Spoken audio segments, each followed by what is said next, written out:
as we continue. I'm Don Saucier. I'm the Faculty Associate Director of the Teaching and Learning Center. I'm also a professor of psychological sciences, and I'm this year's Faculty Senate president. So I wear lots of hats. I get hundreds of emails. If you're waiting on an email from me, I'm sorry. But you get lots of stuff going on, and I'm really excited because I think this is one of the coolest things that we do, is that we actually have a center here at K-State that is devoted to promoting excellence in the classroom for teaching and for learning. And by the way, that excellence is both for our experience as instructors and also for the experiences of our students in learning. So I'm very excited to see you all here. If you're not familiar with the Teaching and Learning Center, we've got an awesome website, and one of my TLC colleagues is going to drop that link in the chat. You can go there, you can check out a lot of stuff. We've got events archived, we've got materials, we've got resources. We also have the opportunity for you to gain a professional development certificate this year, either as a GTA or as a faculty staff member. Either one of those is great. And if you're saying, wow, I want to do even more, I want to promote the teaching of other people, you can earn fellowship status too in the TLC. And the information for that has been dropped in the chat. The professional development series, which I'm very excited to kind of lead off this week. And at this point, I'm going to start sharing my screen because you get the information on that first slide. And is that showing the way I want it to? Looking at Ashley or no, it is. That's about the fastest I've ever shared a screen. So you get to witness that. I'm all excited. So the professional development series is going to run every Wednesday. You found it today. You'll find it next week at the same bat time, same bat channel. It's going to run from noon to about 1. We'll try to get it done maybe a little bit early to get people to those 1 o'clock meetings, or, get a break before your next meeting and those kinds of things. Same Zoom link, unless someone corrupts it or Zoom bombs this, and hopefully that doesn't happen. All our events are recorded and archived on Canvas. So if you find out, one of our events is going to be really meaningful for one of your colleagues, but they couldn't make it Wednesday at noon, or you can't make it Wednesday at noon, we will archive them for your later viewing. And I'd already mentioned the certificate and professional development program that we have. So without further ado, I'm going to start talking to you about today's topic. And today's topic is, there we go, achieving and demonstrating excellence in teaching. And this is going to be fun. There are a lot of different kind of titles. I was kind of playing with this. One of them was how to get teaching jobs and awards. So there's going to be kind of a real sort of practical application that we're talking about here for how you can not only be a great teacher, but tell other people that you're a great teacher, so they will give you stuff. Either they'll hire you to do stuff, they'll give you opportunities, they'll recognize you with awards, or those kinds of things. So my first objective is going to be that first part, how to achieve excellence in teaching. And the asterisk is to remind me that when I'm talking about teaching excellence, I do not mean effectiveness. I do not like teaching effectiveness. And a couple of you have heard this rant before, so I'll give you the opportunity to guess and to write in the chat or to say out loud, why do I not like teaching effectiveness?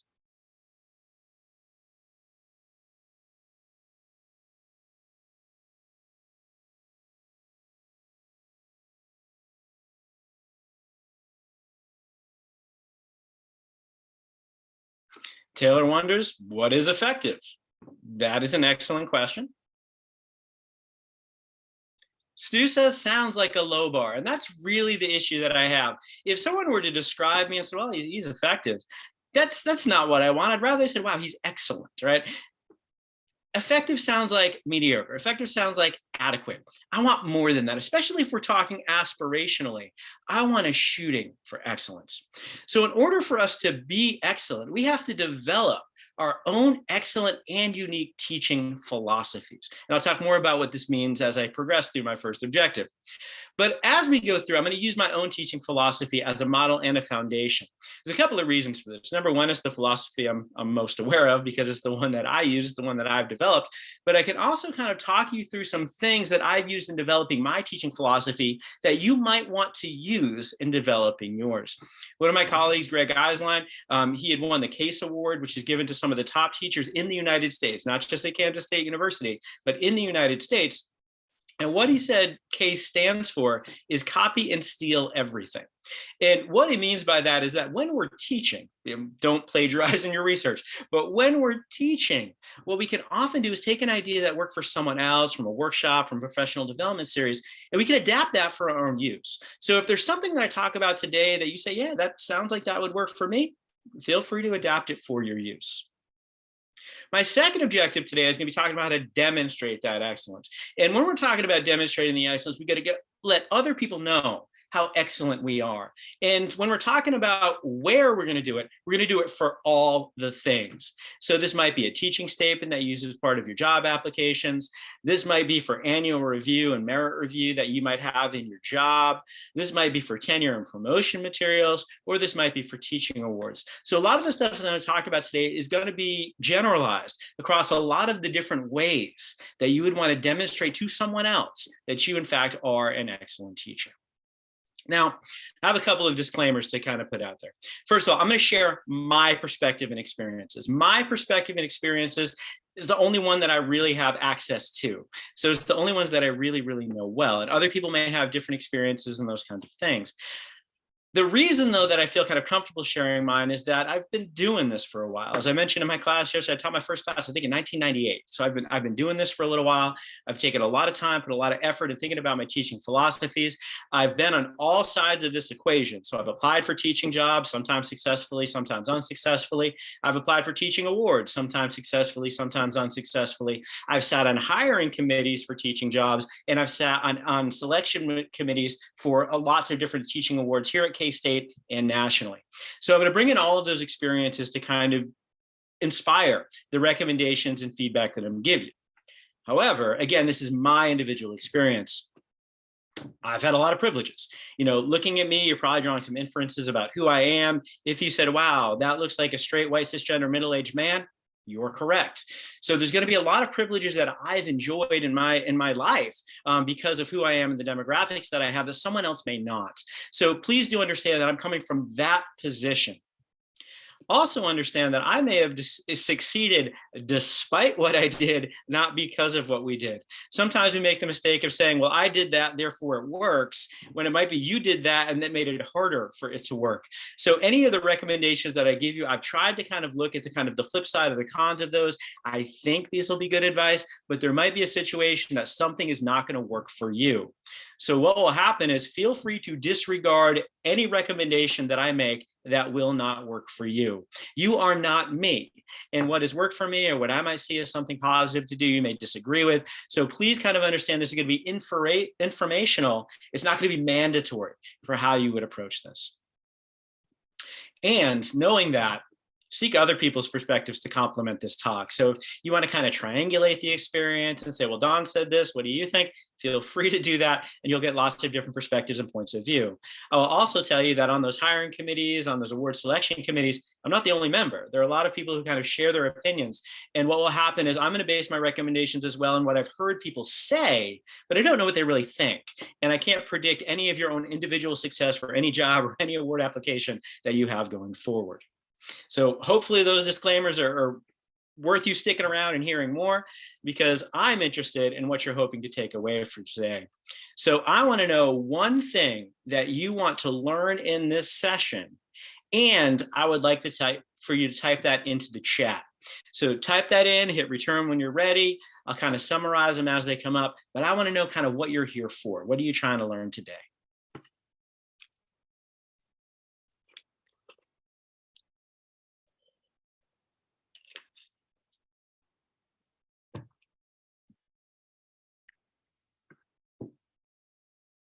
First comment, someone wants to measure teaching excellence for their tenure packet. Someone else wants to represent themselves as effective teachers to professionals outside of academia. That's an excellent point, because sometimes the things that are kind of standard operating procedures within academia are not the way that other people do it. Someone else to know what is excellence and what should they be shooting for. Someone else says how ideas for how to demonstrate excellence that I could be aware of starting right now at the beginning of the semester. Excellent. One of the things that I try to do in the workshops that I lead is I try to kind of think about and suggest things that you could do tomorrow. So hopefully you'll be able to bring some of that away. Someone else says things will make me stand out as an applicant for awards. Someone else wants to be the best applicant for a future employer. Someone else wants to know how to measure our own performance as instructors outside of TVALs. So for those of you new to Kansas State University, TVALs is the term that we use for teaching evaluations in quotes. It's student perception data. Those are the surveys that people fill out at the end of your class. And that is one way to kind of indicate whether someone's doing a good job in the classroom, but there's lots of other ways, and a lot of those other ways are better. So we'll talk about that for some time. How do you demonstrate excellence to others and people in ways that people can relate to? How to communicate excellence here and inside? How to promote my teaching excellence genuinely? And that is a really good point, because being authentic about who you are as a teacher is very important. You're not play acting that position. You're not pretending to be someone else. You are being the best you as a teacher you can be. How to convey it, how to document it. What stands out to me when I'm looking at people demonstrating their excellence, and I'm going to share a lot of that. The term T-eval is very K-State. That is a good point. Someone else says, I'm here for inspiration. That's excellent. And hopefully through our conversation today, we'll be able to take some from this. So as we were talking about teaching, it's important to understand that teaching starts with teachers. And what that means is that we're going to have to start to think about who we are in our classrooms and how we think about teaching. So our teaching personas and our teaching philosophies are going to provide the foundation for teaching and learning. Who we are and how we think about and construct teaching is going to provide that foundation. It's also going to dictate what we do. The things that we do in our classes, according to my opinion at least, should not be random. There should be reasons and intentions for everything we do. And I think that there should be a cohesion between who we think we are as teachers, how we think about teaching, and what we do to teach. So there should be a consistency between our persona, our philosophy, and our practices. And further, we can design these. We can design our teaching persona as long as it's not inauthentic. But we can design our teaching persona, we can design our teaching philosophy, we can design our teaching practices. We can do so in a non-random way. We can do so with purpose, and they can be dynamic such that they can change as we learn more, as we develop, as we grow. They can change as we teach upper versus lower level classes. They can change whether we're teaching a class that is for majors in our program versus for everybody in a general education requirement, for instance. So we can have a lot of articulation of these as intentional and dynamic. And that does not mean that we're inauthentic as teachers. So if you take nothing else away from this talk, one of the things I want you to kind of hear me say is that excellent teaching is not random. It is something that is done with experimentation, with refinement, with design and intention. You just don't go read PowerPoint slides in class and become an excellent teacher. That's not how it happens. So what we're going to talk about is how to develop your own excellent and unique teaching persona and philosophy. Even if some of the things that I say today resonate with you, even if some of the things that I do as a teacher are things you say, yeah, I want to borrow that, I want to adapt that, you should adapt it. It's very rare that something that I do or anyone else does is going to be a perfect fit as is for something that you're doing. So to be excellent, you'll want to think about who you are and how to be excellent in your own way, using other people's models as foundations to grow from. The teaching persona, this is a word that I've used a couple of times. I did define it, but just to make sure you didn't miss it. Your teaching persona, when I use that term, I'm referring to how you decide to present yourself to your students. This will be authentic. This will be genuine. This will not be a misrepresentation. This will not be inauthentic role play. But this is going to be what aspects of you decide to make salient and highlighted in your class. That is going to go along with your teaching philosophy, which is how you personally conceptualize the process of teaching and learning. This is going to be how you think about what works and what doesn't. It's going to be how you think about how your class should be structured, how you think that students will approach the material. All of that is going to come into this teaching philosophy. And to get us started, because some of you might say, well, I don't have one. I don't have a teaching persona, or at least not an intentional one. I haven't thought about my teaching philosophy in a great deal of detail yet. That's completely fine. Where I like to start is with a single word. And what I want you to think of is the single word that you would want your students to use to describe you in class. I have in class in quotes because teaching doesn't always happen in a classroom.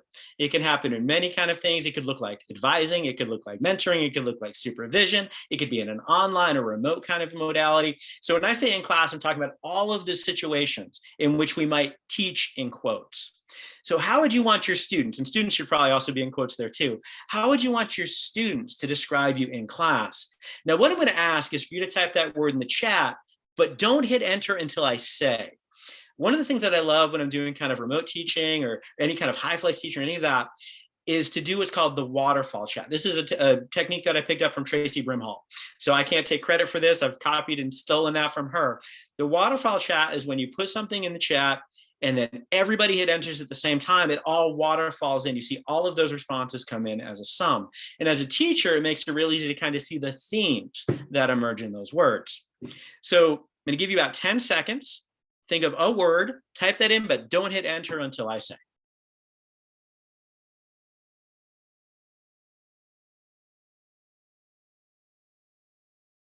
My clock on the wall says it's been 10 seconds, so please hit enter.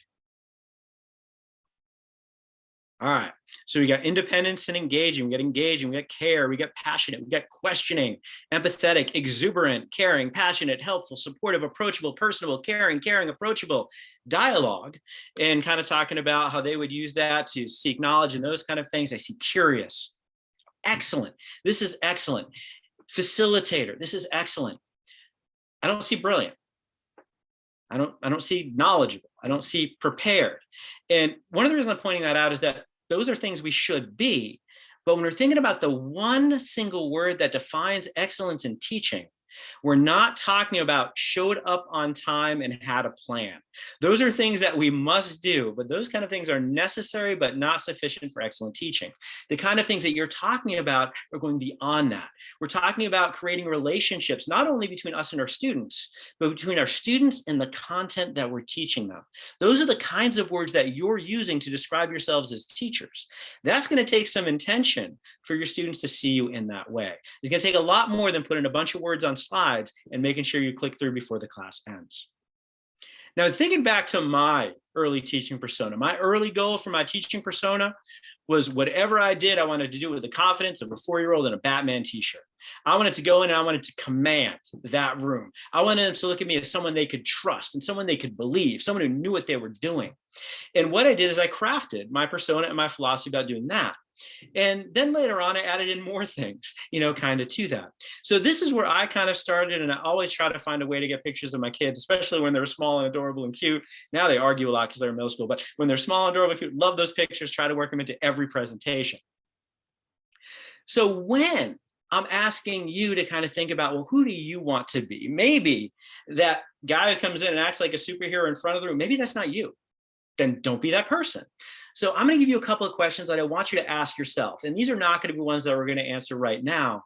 But ones that I want you to think about is, who do you want to be in class? That kind of starting question we had, that single word. What characteristics will you highlight? Because when we're teaching, and when we're trying to demonstrate our excellence in teaching, it's not necessarily what's inside that counts. It's what other people see. It's what we can demonstrate. So that's going to be important to think about. How are we going to characterize ourselves in terms of our behaviors? So what are we going to do to be curious, to be the facilitator, to be exuberant or passionate or engaging? What are you going to do to earn that word? This is our starting point. Now, I'm going to spend a little bit more time now talking about that teaching philosophy. This is how we think about teaching and learning. That persona is going to be personal. And what you want to be, what you aspire to be in a classroom might be different. So some of the starting points that I want us to have for excellent teaching. The first recommendation I make is to be the teacher you want to learn with. A lot of times people will go in and they'll fire hose information at their students. They'll say, I don't know why they don't like this. They wouldn't have liked that. So kind of think about empathetically, if you were the student in your class, how would you want you as the instructor to be in that class? And by the way, the other side of this, any of you who are still taking classes, be the student you would want to teach. So I think there's kind of that reciprocal kind of feedback loop in the universe kind of helping with that. So be the teacher you want to learn from. Promote student learning and success. I'm gonna say it like this, and I'm for those of you who know me, I'm very straightforward. I will tell you what I believe. It doesn't mean it's true, but I'll tell you what I believe. If your teaching philosophy is not rooted in the promotion of student learning and success, I think you should really think about whether or not you want to be a teacher. Our job is to facilitate the personal and professional development of our students and to facilitate their learning and success. If that's not part of your philosophy, I don't know if excellence is going to be achievable. I think that's kind of mandatory, that we really should be hoping our students succeed. And I'm hoping that none of us on this Zoom meeting are doing things like going in on that first day and say half of you are going to fail or any of that, right? Our classes, in order to be excellent, our teaching in order to be excellent, success for our students should be possible and realistic for every student. Doesn't mean it'll happen, but it should be possible and realistic. We should be facilitators, not adversaries in the classroom. We also should teach people, not just content. So I think I got this from Greg Eislein as well. I get a lot of stuff from some of the colleagues around this call. Good teachers teach content. Great teachers teach people. Understanding that when you are teaching, it doesn't matter if you put the information out there. It matters if the information is learned. And this is something this is why we talk about teaching and learning center. If there's no learning, the teaching wasn't excellent. So we have to understand how to make connections with students so they're going to learn from us. I think this is going to be one of those necessary features of our teaching philosophies, is that we understand that teaching doesn't work unless learning happens. We then want to make sure that we're teaching whole people. We understand that these individuals that are in our classes are more than the butt in the seat at 9:30 Tuesday, Thursday morning. Those people have hopes and dreams and families and jobs and priorities and aspirations and doubts and anxieties and all of those kinds of things. And it's important that we understand that about those individuals. And I think it's important that we understand that our class may be a priority for them, but it's not the only priority for them. There are a lot of other things that they're attending to as well. And they should never be guilted or disparaged or shamed for having other priorities and things like that in their lives. So anything that you can do to appreciate the wholeness of them as individuals and their personal and professional experiences, I think is going to go further towards you having an excellent teaching philosophy. And you should teach inclusively. And this means, in brief, I like short, simple, brief definitions. If you're teaching inclusively, it means that every student in your class has value and every student in your class is going to have their success supported. Every student belongs, every student matters. This is teaching inclusively. And this should be part of all of our teaching philosophies if we're striving for excellence. Now, what happens is a lot of people say these things. Maybe some of them who say them even think them, but it sort of doesn't matter unless you do them.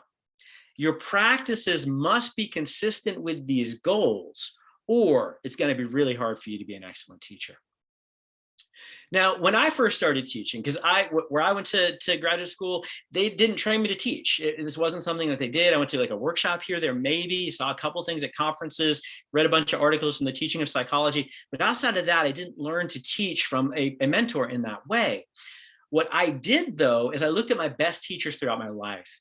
And what I tried to do is I tried to find, in crafting my own teaching persona, who I wanted to be in a classroom.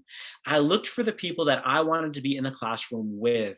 And for those of you who've seen me present before, you've seen pictures of my favorite teachers before. I love these individuals. Some of them are no longer with us, which makes me sad every time I see some of these pictures. But these are people who are very, very informative and formative for me in creating my own teaching persona. And what all of these teachers did, I did, like I said, an informal content analysis of what they did, is they did two things. The first is they loved teaching. They loved being in the classroom with me. They loved sharing their content with me. They loved teaching. The second is they showed me and told me that they believed in me. They told me that they believed that I could learn successfully and do awesome things as an individual, not just as a student. So I try now to do those things moving forward. Now, I'm also aware that my experience as a student, what resonated with me might not resonate with everyone else. So we've collected some data on this too. So we asked a whole bunch of general psychology students, what do you want in your teachers? And what's the big words that are kind of popping out of this word cloud? You can drop them in the chat. You can say them out loud. What are some of the big words that are popping out?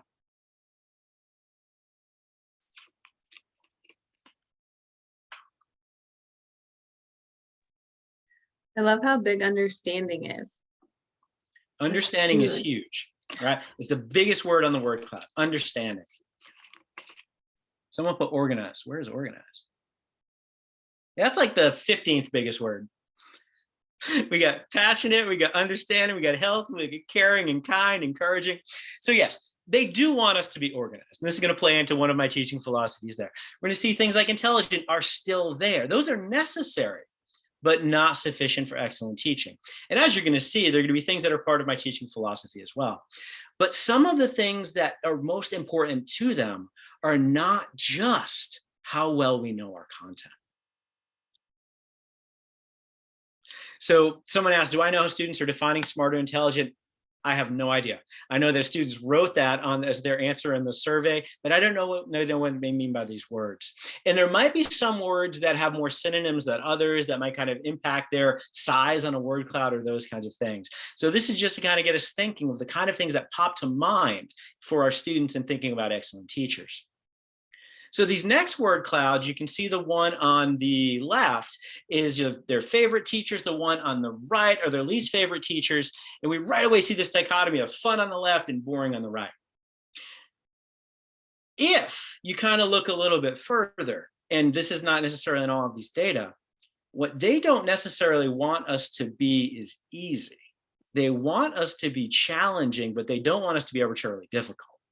They want us to be engaging. They want us to know what we're about. They want us to make the information relevant for them in an important way. So they're not looking for the easy teacher. They're looking for the teacher who's going to excite and inspire them to work. And what I'm going to do is take all these data, all these experiences that I've had, is I'm going to provide to you a little bit of a starting point from my teaching philosophy that takes a lot of the ways that I think about teaching and learning to help you out. And I'm not going to spend a lot of time on this. These are things that I've done whole presentations on. I have videos on these, and many of these I've published about. And you'll have some of these resources. If you want copies of the slides, we'll be happy to do them. There are hyperlinks to some of the videos about each of these teaching philosophies we kind of go through, but I'll give you a little bit of an overview. The four that I'm going to talk about, and I'll talk in greater depth in the slides that follow, I'm going to talk about trickle-down engagement. I'm talking about bringing peace to the classroom. I'm going to talk about choice to learn, and I'm going to talk about empathetic course design perspective. The first thing I will tell you is that one of the things that I do, though, is I name the strategies. One of the things that helps me both create my teaching persona and philosophy, but also to demonstrate it to others, is to put a name on it. And I try to come up with a name that helps me understand its essence. So the first of these is trickle-down engagement. And trickle-down engagement is also something we refer to in my lab as Engage the Sage. We have a YouTube channel with lots of Engage the Sage videos that have lots of teaching tips, tricks, recommendations, all of that. Later on in this conversation, I'll give you some that are very specific to the demonstration of teaching excellence, and I'll point those out for you. But if you were to click that link, you'd hear me talk about this strategy a little bit more. But in brief, what trickle-down engagement means is that as teachers, we should focus on our own experience first. A lot of research and a lot of perspectives have a student focus. We're going to focus on the student experience and all those kind of things. And I agree with focusing on students, but I disagree that we should ignore focusing on ourselves.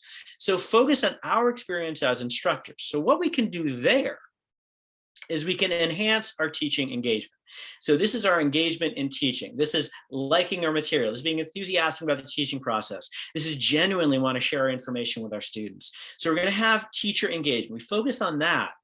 What I think will happen is that this will increase student engagement. So what we're doing here now is we're trying to use our own energy in the information to inspire our students' energy in the information. And by the way, when I define engagement, engagement is not necessarily enjoyment. We can be thoroughly engaged in something that is super sad or depressing, right? We can be super engaged in something that is very serious. But engagement for me means you're doing one and only one thing. So that when I'm engaged in my teaching, the only thing that matters in that moment is me teaching that content. And what I'm hoping is I'm inspiring my students to be only focused there on their learning of that content in that moment. That's what I'm striving for. And what I think will happen is this will now increase student learning. So the trickle-down engagement model means that when our engagement is palpable to our students, it will increase their engagement and it will then increase their learning. And we have data that support this. We have publications that support this. So one of the things I think we can do is we can start to think about engaging ourselves first. And when we do this, teaching is pretty fulfilling and awesome. The second kind of big overarching component that I use in my teaching philosophy is this concept of bringing peace to the classroom. Peace is an acronym. I think if we bring these 5 things to class, we're going to get closer to excellence. And I think if you've never thought about a teaching persona or a teaching philosophy, this is a really nice way to start to focus on these 5 things. The first is preparation. As a couple of people kind of noted in the chat, organized and smart, intelligent, those are important things for teaching. Absolutely. We should have the plan. We should let our students know that we have the plan. The plan should be clear. The plan should make sense. The plan should be striving toward achieving student learning outcomes. So there should be a plan, and it should be intentional. Second, we should know our stuff. That E stands for expertise. Knowledge is necessary for, but not sufficient for excellent teaching. We need to be prepared. We need to be expert. And I think the reason that these don't show up more in some of our student data is that they expect that this is going to be obvious, that the person teaching their college classes is going to know their stuff and have a plan for teaching it. Unfortunately, we know that's not always true, but I think students are generally giving us the benefit of the doubt. If you really want to stand out and be excellent, you can't end with preparation and expertise. You got to go further. My recommendations for doing so to be focused on authenticity. Be a person.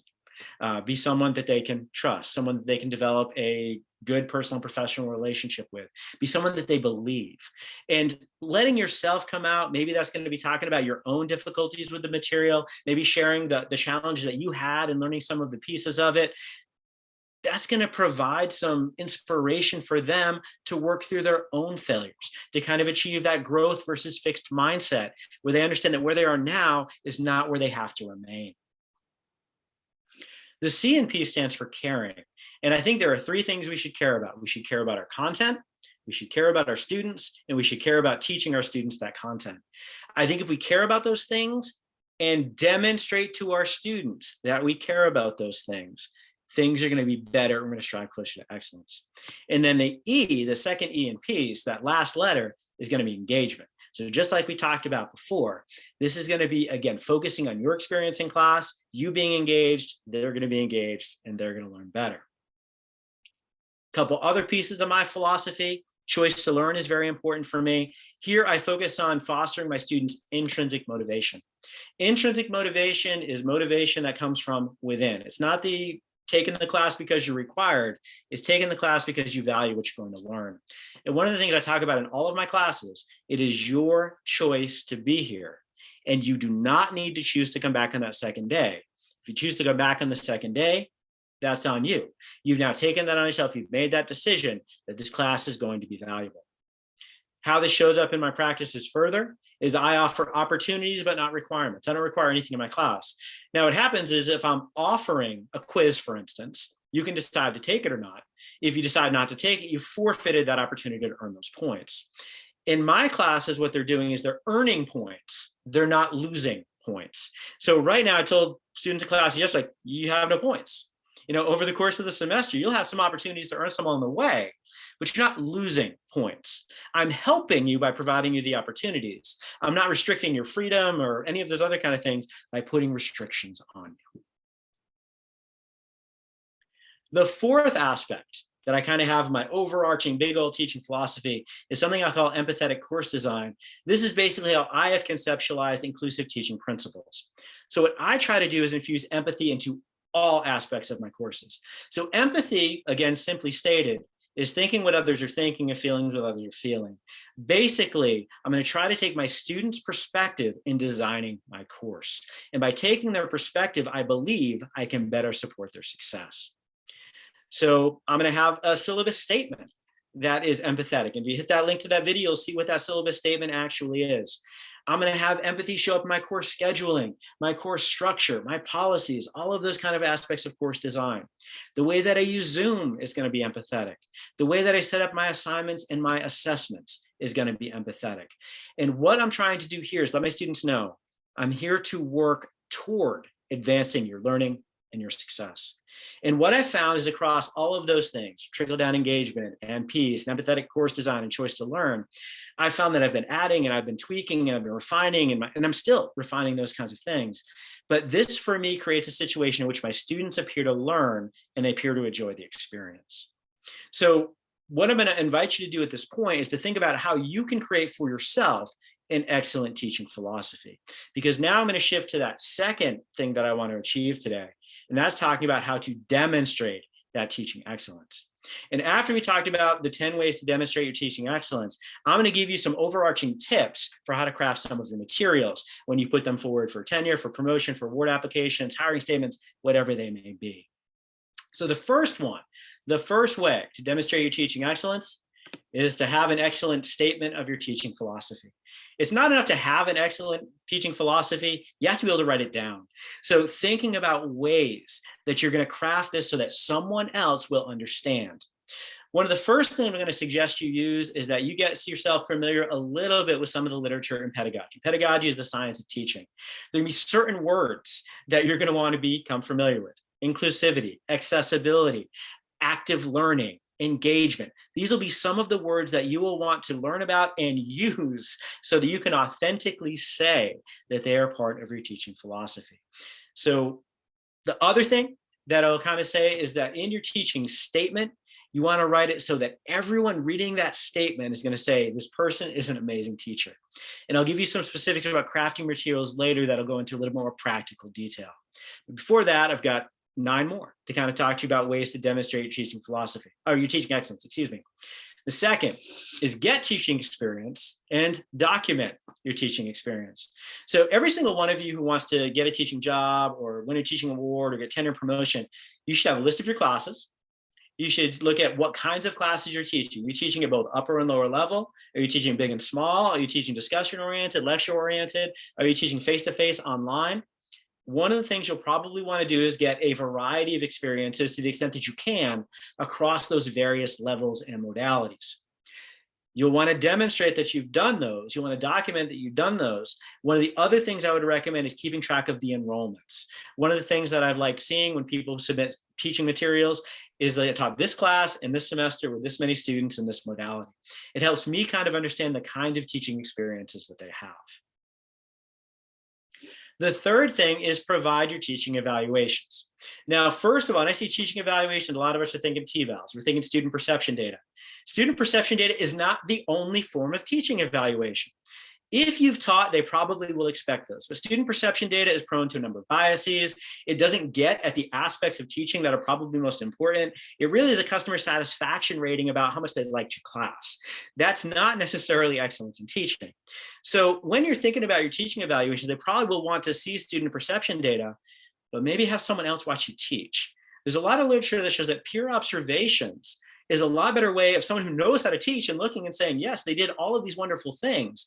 That can be really powerful in letting someone know that, yes, in fact, even with a hard class that people don't necessarily always like, you did a great job in making that information successful so that your students could learn it. So I want you thinking about teaching evaluations beyond student perception data. And another thing I want you to take away from this is TVALs is not the only way you should be demonstrating your teaching excellence. I have people tell me sometimes, I should win this teaching award because I have good TVALs. No, that's not how that works. Good TVALs might help, but there's a lot of other things that are more important to me than TVALs in establishing you as an excellent teacher. The next one is to share your teaching practices. Tell the people evaluating your materials what you do and do it specifically. So don't just say, I try to make my information accessible. How? I try to make my information relevant. How? What do you actually do in the structure, teaching, and assessment in your class that allows you to demonstrate that philosophy? And one of the biggest pet peeves that I have when people are doing these things is they don't convince me they're doing it, because they don't show me any evidence that they actually do those things. Next is show what your students have learned with you. One of the best ways to demonstrate your excellence in teaching is to show that your students learned excellently. So having wonderful products of student work, you might have to anonymize them, take students, may have to get permission, whatever. But if you have them do awesome stuff, keep that awesome stuff. Use that. Show this is my students create these amazing presentations, these amazing missions that they've completed. I have missions in my classes. Show what your students have learned, because what your students learned is in many ways more important than how much fun they had. So this is a really powerful way to demonstrate excellence in teaching. I don't see it used much when people are applying for various things. The sixth is document your efforts to improve your teaching. Talk about the classes you've taken, the workshops you've been part of, the professional development series events that you've won, or the professional development certificates that you've earned. Show what you've done to make yourself a better teacher. And further, if you can, show what you've done to help other people be better teachers? What workshops have you led? What brown bags have you led? What papers have you written? What videos have you created? What mentor relationships have you been involved in? Document those and show that it's not just about you, that you were extending and paying for that teaching excellence in others. And one of the big things that I find is, even at very high levels here at K-State, when people apply for the real big awards, the Iman Awards, the Kaufman Chair Awards, those kind of awards, a lot of them can't or haven't convinced me that they've done anything outside their own four walls. They haven't contributed to the teaching climate at the university or their professional field in any significant way. If you can do that, if you can think of ways to do that, this is going to be a big step up, in my opinion, at least. Number 8, document your efforts in SOTL. SOTL stands for the Scholarship of Teaching and Learning. If you do research on teaching and learning, that's awesome. It shows that you can kind of take the scientific method and apply it to teaching and learning. You can actually create pedagogy in your field. If you can do this, this is enormous for me. And Jason Bergtold, and Annie Barkley, and Kim Williams, and Lisa Rubin, and others over the years have done a really good job in our PD series, and those events are archived if you want to check them out. We're talking about how to get started in SOTL. And this, for someone who does SOTL themselves, is some of the most rewarding research that I do, because it's so applicable to the stuff that I do in my classes. The 9th recommendation for demonstrating your teaching excellence is document your efforts in research mentoring and academic advising. Teaching is not only in class. That's why I put it in quotes before. It's something that should be all over the place. Anytime we're trying to convey information to people and support their learning and success, that's teaching. So having a paragraph in your teaching philosophy, this is how I apply my teaching practices in my research lab.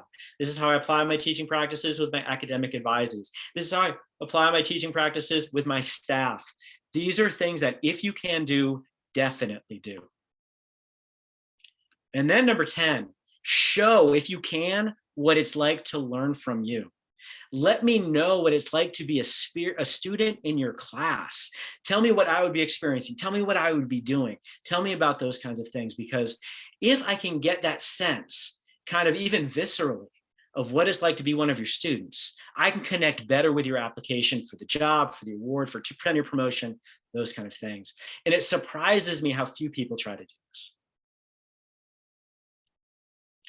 Now, I'm going to give you some truths. I'm going to give you some practical recommendations. The truth about getting the thing. And the thing could be the award. It could be the job. It could be tenure. It could be promotion, whatever. The truth about getting the thing is you have to apply to get the thing. I think it was Wayne Gretzky who said, you miss all the shots you don't take. If you don't apply for the award, you don't win. You don't apply for the job, you don't get the job. You have to apply. That's number 1. Number 2, the people who get the things are the ones who do the best job among the applicants of demonstrating their excellence. The truth about teaching awards is the best teachers on our campus are probably not the ones who have won the teaching awards, because they're focused so much on being excellent teachers, they're saying, I don't have time to do those applications. The people who get the awards are the people who do the best job of showing how excellent they are among the people who took the time to apply. I would like you to take the time to apply. When you do apply, I would like you to focus on this demonstration, because it doesn't matter what you do. It matters what you can show that you did. And sometimes people think, well, I am awesome. That's great. You have to show that you are awesome. And what I'm going to do is I'm going to give you some recommendations to help you show that you're awesome.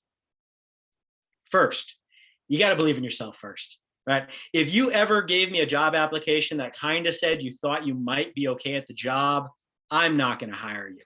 If you ever had a teaching award application and said something like, I really don't think I deserve this yet, you're probably going to go to the bottom of the pile for me. I want you to believe in your own excellence first. I want you to take ownership of your practices. And by the way, for many of us, that means we're going to use first person language. So you use words like I and we. A lot of times we want to say the students did. What I'm going to recommend is you might say my students, at least that, or even better say, I taught my students to, I worked with my students to. Make yourself the star of your own materials. Take ownership of that. Second, believe you deserve the thing, right? Like, believe you deserve it so that when you're persuading me that you deserve it, I'm going to believe you. And when you believe you deserve the thing, ask to get the thing. A lot of the awards that I've applied for, I went to my department and said, hey, let's take a shot. Rather than sitting in my office with my fingers crossed, hoping someone was going to come down and ask me, right? Ask, put yourself forward. And you know what? The department head might say, we're not ready yet. These are the kind of things you're working. That's fine. But then follow up the next year and the year after. But initiate that process. If you sit in your office waiting for opportunities, they're probably not going to come. Put it out on your radar. Say, I'm interested in the award. The person might say, you're not doing the things yet, but these are the kind of things you might be doing. Get into a mentored relationship with someone mentoring toward these things that you're striving for. Then be genuinely excellent, but also uniquely excellent. Do all the things that excellent teachers do, right? Excellent teachers care about their students. Excellent, and this is a very practical, excellent teachers generally learn their students' names. The reason I say that is because some people, their teaching statement convinces me they're an excellent, or tries to convince me they're an excellent teacher, but the only thing they tell me they do to convince me is that they learn their students' names. Good teachers do that. Good teachers use active learning. Good teachers take their students' experiences into account and make the information relevant. Do that. But do other stuff too.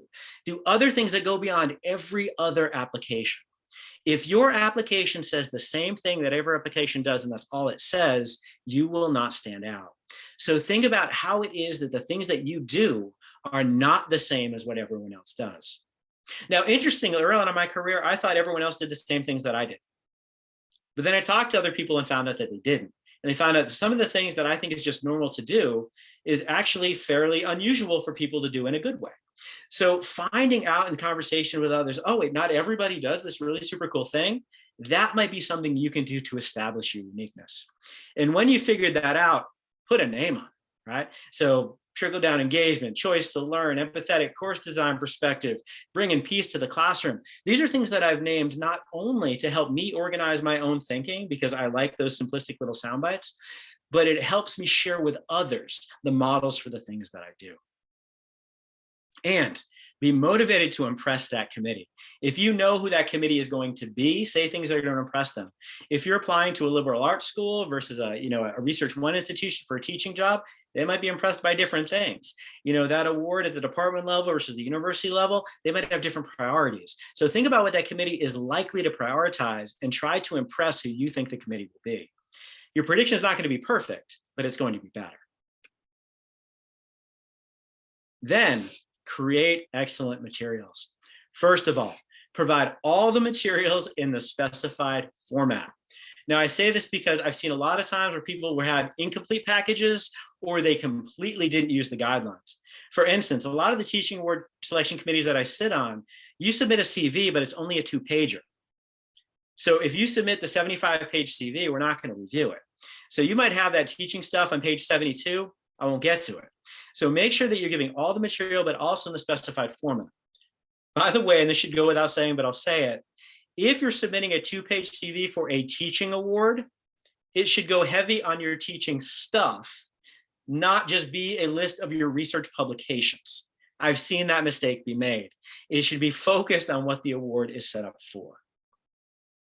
Next, try to create moments for evaluators. Have something in there that your evaluators, in a positive way, will retain long after they've read it. That example, that moment, that idea, something that is going to stay with them, rather than just saying, yeah, everyone was pretty good, no one really stood out. Like, well, one person did that really super cool thing. What was that activity called? It was called, that was creative. That was amazing. Have that moment that you can create so your evaluators will remember it after they've reviewed your materials. One of the ways to help with this, consider using video resources. Consider links in your materials. One of the awards that I applied for at one point said, you can show us your teaching philosophy wherever you want, but if it's something that should only take about 10 minutes to review. So I included 1 paragraph and an 8-minute video. So they could hear me talk about it, and I had class clips and those kind of things. Much easier for them to understand who I am as a teacher when they see me teach than when they read about me talking about it. And someone said, well, we'll post our slides. Yes, we will absolutely post the slides and the recording. And the slides have links in them that you can link. So absolutely, this will be available to you. Next, get feedback on your materials. If you can, find somebody who has the thing already that you want and ask them to review your application for the thing, be that the job, the award, tenure promotion, whatever. Get someone's feedback on that and take their feedback seriously. Try to find someone who is devoted to your success, hear what they have to say, and improve your stuff accordingly.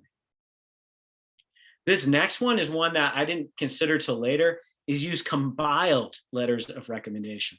What a compiled letter of recommendation is might be, maybe you're allowed 2 student letters. 2 student letters doesn't mean they're only authored by 2 students.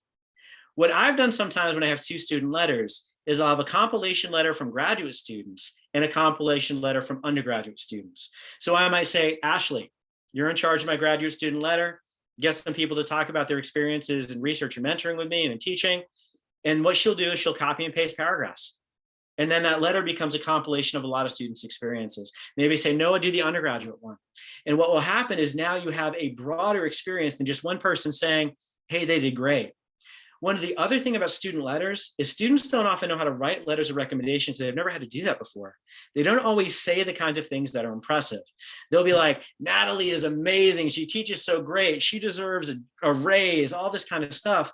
But they didn't talk about the things that Natalie did that earned that praise. It's not concrete in terms of what they're actually applauding. So when you do the compilation of these recommendations and give some guidance to your letter writers, it's going to make it easier for you to make a stronger case. Your compiled letter, though, should be no longer than a normal letter. So we're still talking, maybe 2 single-spaced pages. But the compiled letter is a great way to get a broader perspective of the kind of ways that you teach excellently. Now, got to be realistic and persistent. Seek information and feedback about the thing. You might go up and say, hey, I just saw the call go out for the University Distinguished Teaching Scholars Award. I want to win the Kaufman Chair. You'd be like, not yet.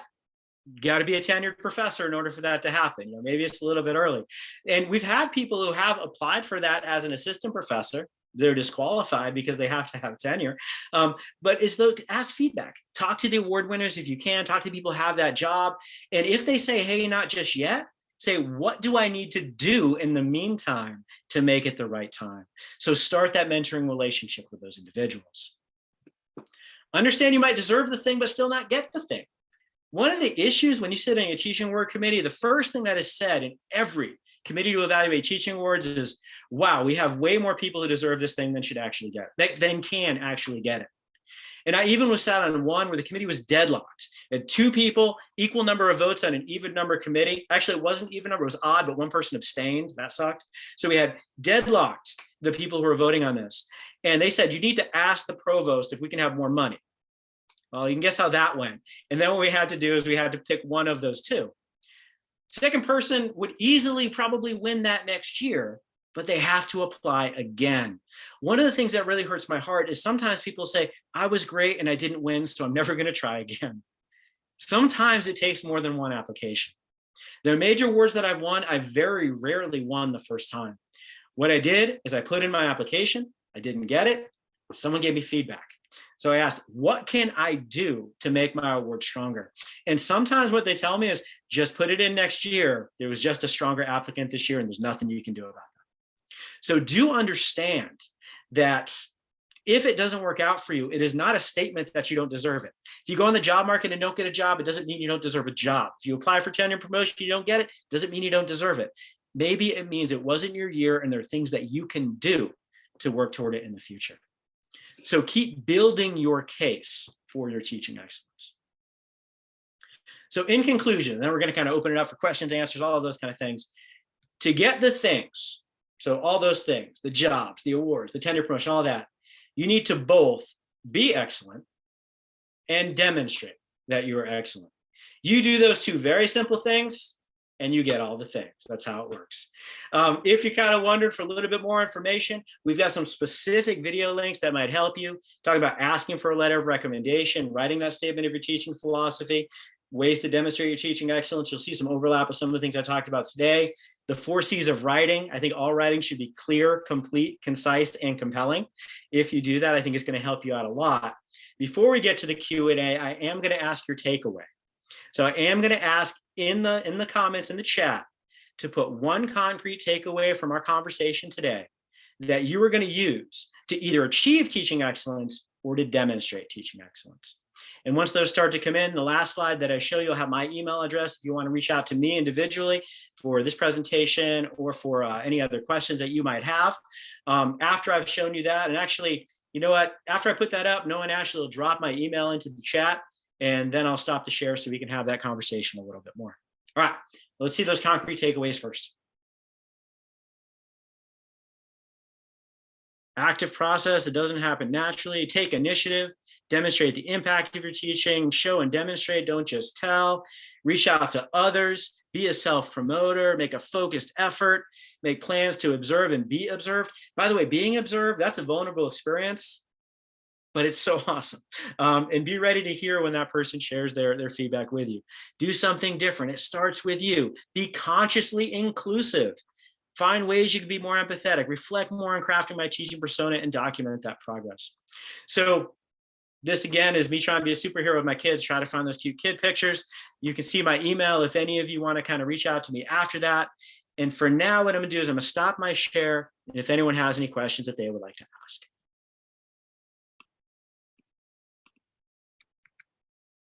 So questions. And by the way, thank you all for being here. I really know everything is crazy busy and all of that. I really appreciate all of you being here today. So what questions might you have? Hi, Don. How you doing? Hi, Philip. How are you? I'm working on my camera here. I read lots of STPs when we're hiring folks, and I sort of start wondering if STPs start sounding all the same because we're all student-centered teachers, et cetera, et cetera. So do you have any tips of trying to find ways to make STP statements, especially if you're doing these for these awards or for job opportunities? How can we make them so that they do stand out from the usual cliches about teaching? Yes, and that's an excellent point, because we want those cliches to be in there, right? We want people to say they care about engagement, that they are inclusive, that they promote their student success, that they use active learning. We want to hear those. What I expect to see is the way that you do it is going to be creative and innovative. So some of the ways that I might seek to do that is to use a practice or an assignment in my class that is different than what other people might do, and have that be a really specific exemplification of my particular teaching philosophy. One of the things I mentioned is naming your assignments. So one of the things that I have in my advanced social class is I have something called social justice missions. So I would say that I use social justice missions to have my students use the theories of social psychology to be applied to and actually improve the worlds around them. This is something not a lot of people can say because they don't do it in their classes. Now, in reality, I'm teaching a lot of things that happen in a lot of other social psychology classes, but a way that I'm allowing my students to demonstrate that might be unique. So thinking about the particular practice that you put in place to do the common thing is something that I might recommend. And I think I heard another question in here somewhere. What is one thing you think you do differently than other excellent teachers? I think those 4 things that I do and the names on them, I think my collection of those thoughts in that way is unique. I don't necessarily think I do special things. I think I do the things that I would expect most excellent teachers to do. But I think the ways that I approach them and the way that I have my philosophy be fully infused in my course structure and practices is something that might be unique. I see a lot of people say, I care about this, so I do this one thing. Mine are truly infused to the structure of my classes. What other questions do we have? I realize we're about out of time, and this doesn't have to be the end of this entire conversation. But what other questions do we have before we conclude today? I've seen more messages show up. All right, I have a question. How do I get experience teaching if my GA or TA doesn't include teaching? This is an excellent question. My answer here, and I can't make time happen for you, but volunteer. Volunteer to give guest lectures, volunteer to do workshops in your department, volunteer to present at Brown Bag, volunteer to give a workshop in the professional development series. Find ways that you're going to invest some of your time to create an opportunity for yourself. If you ask your department to say, hey, would it be cool if I offered this conversation at 3 o'clock on Wednesday and I invited people and they weren't required to come? They would probably say, yeah, that sounds like a fantastic idea. And if you have a Brown Bag series, a colloquia series, they might be able to include you there. If you have an association meeting, I know that the psychology students have an organization called GAPS. It's the Graduate Association for Psychology Students, which is only so awkward because they wanted the acronym GAPS. But If you said, I want to go to a GAPS meeting and do this thing, they would probably say yes. So create your opportunities if those aren't already there for you. Greg Eislein said in the chat, apply to teach EdSep 111 through K-State first. Hey, that's a real opportunity. Thank you so much for putting that in there, Greg. Someone says, how do you decide what to name a unique teaching method? For me, I'm looking for something that gets at the essence that's also catchy. I do want it to be something that makes sense. So when I was thinking about the PEACE acronym, I love the idea of bringing peace, right? That's a nice visual. And then the acronym itself created the 5 components that I want to kind of bring to teaching.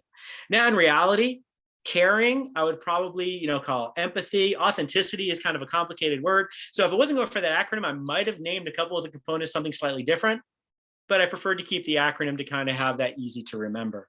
So I think it should be useful in describing the thing, but also something that is catchy. If you have a 25-word name for something, which I've seen, that's not going to roll off anyone's tongue.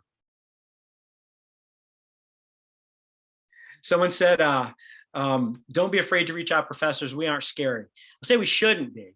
I realize that sometimes we are, and that stereotype that we are the obstacle to our student success is something we should all work against. One of the best ways, by the way, to get students to reach out to you, I have an empathy statement in my syllabus. Tell them you want them to reach out to you. That is something that if you want that, it's in one of the links to in our videos. If you want that statement, put it on yours. But if you offer yourself up as a resource, some of your students will take it. Can I reference John Lennon with Give Peace a Chance? Yes, I definitely should. I did not have that citation in APA format, but yes, Give Peace a Chance, absolutely. John Lennon, the Beatles. All right, we are about out of time. I'll stick around for another minute or two if anyone has anything, but thank you so much for being part of our series. Next week, the wonderful Tanya Gonzalez is going to be talking to us about balancing empathy and rigor, which is something that is more important now than it ever has been before. So Tanya's going to give an excellent talk on that next week.